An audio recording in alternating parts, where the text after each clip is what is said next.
జీహెచ్ఎంసీలో green budget సొమ్ములు ఎట్టిపోతున్నాయి. కేటాయించేది ఎంత, ఖర్చు చేసేది ఎంత, ఇవన్నీ కూడా ఇప్పుడు బడ్జెట్లో కేటాయింపుల సందర్భంగా ఇవన్నీ కూడా బట్టబయలు కావడం జరుగుతుంది. 2020 సంవత్సరంలో తెలంగాణకు హరితహారంలో భాగంగా బీఆర్ఎస్ ప్రభుత్వం బడ్జెట్లో జీహెచ్ఎంసీకి సంబంధించిన బడ్జెట్లో 10% గ్రీన్ బడ్జెట్ కు కేటాయించాలన్న ఉద్దేశం కొద్దీ సెక్షన్ 183 జీహెచ్ఎంసీ యాక్ట్ ప్రకారం దీన్ని తీసుకురావడం జరిగింది. అప్పటి నుంచి వాళ్ళు అధికారంలో ఉన్నంత వరకు చూసుకున్నట్లయితే దాదాపుగా 350 నుంచి 400 కోట్ల వరకు, అంటే బడ్జెట్ ఎంత ఉంటే అందులో 10% గ్రీన్ బడ్జెట్ కు కేటాయించాలి. అందులో భాగంగానే దాదాపుగా 350 నుంచి 400 కోట్లు దానికి కేటాయించడం జరిగింది. సో ఇందులో భాగంగానే 23-24 సంబంధించి కొంచెం కేటాయింపులు ఎక్కువగా ఉండడం జరిగింది. సో ఇప్పుడు ప్రస్తుతానికి సంబంధించి అంటే 2025-26 సంవత్సరానికి చూసుకున్నట్టయితే 109 కోట్ల రూపాయలను గ్రీన్ బడ్జెట్ కు కేటాయిస్తే అందులో ఖర్చు పెట్టింది మాత్రం 95 కోట్లే. అంటే ఎటుపోతుంది అంటే డబ్బులు లేకపోతే అక్కడ అభివృద్ధి పనులు సాగవు, కానీ ఇక్కడ డబ్బులు ఉన్నప్పుడు కూడా ఖర్చు పెట్టలేని పరిస్థితి. మరి మిగతా పైసలు ఎటుపోయాయి అనేది కూడా ఇప్పుడు అందరినీ క్వశ్చన్ మార్క్ గా ఉండడం జరిగింది. దీనికి సంబంధించి కూడా కార్పొరేటర్లు ప్రశ్నను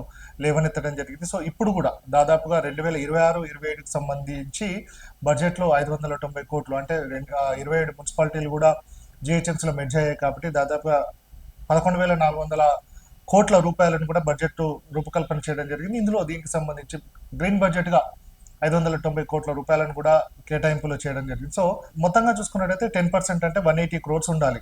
180 క్రోర్స్ కు సంబంధించి మరి 180 క్రోర్స్ లో ఎంతవరకు ఖర్చు చేస్తారనే దాని మీద డిపెండ్ అయి ఉండడం జరిగింది. ఎందుకంటే యూబిడికి సంబంధించి అర్బన్ బయోడైవర్సిటీకి సంబంధించిన వాటిలో పార్కులు కావచ్చు, ఓపెన్ జిమ్స్ కావచ్చు, అలాగే మిగతా పురాతత్వ శాఖలకు సంబంధించిన ఏవేవైతే ఉండడం జరిగిందో అక్కడ కొంచెం డెవలప్మెంట్ కి సంబంధించి గ్రీనరీని పెంపొందించడానికి వీటిని వాడడం జరుగుతుంది. తెలంగాణకు హరితహారంలో భాగంగా గ్రీనరీని పెంపొందించడానికి చెట్లను ఎక్కువగా తీసుకోవాలి, చెట్లను పెంచాలనే ఉద్దేశం కొద్దీ దీన్ని తీసుకురావడం జరిగింది. సో బడ్జెట్ లో కేటాయింపులు ఉన్నప్పటికీ కూడా ఎందుకు ఖర్చు పెట్టలేని పరిస్థితి ఉంది. సో బడ్జెట్ ఉంటుంది, డబ్బులు కూడా ఉంటాయి, కానీ బయోడైవర్సిటీకి సంబంధించి మాత్రం డబ్బులను ఖర్చు పెట్టలేని పరిస్థితి నెలకొంది. చాలా చోట్ల కూడా ఓపెన్ జిమ్లు కావచ్చు, మిగతా ప్రపోజల్స్ ఉన్నప్పటికీ కూడా యూబిడి నుంచి కావచ్చు ఆ గ్రీన్ బడ్జెట్ నుంచి డబ్బులు పెట్టలేని పరిస్థితి ఉంది. సో మరి ఆ డబ్బులు ఎటుపోతున్నాయి అనేది కూడా ఇప్పుడు కార్పొరేటర్లు అందరూ కూడా క్వశ్చన్ లేవనెత్తడం జరిగింది. సో ఒక మంచి కాజ్ కోసం తీసుకొచ్చిన ఈ గ్రీన్ బడ్జెట్ కి సంబంధించిన డబ్బులు పక్కదారి పట్టకుండా ప్రజలకు ఉపయోగకరంగా ఉండే విధంగా చర్యలు తీసుకోవాలని కూడా కోరుతున్నాను. ఇప్పటికీ కనబడుతుంది. ప్లీజ్ సబ్స్క్రైబ్ సమయం టీవీ.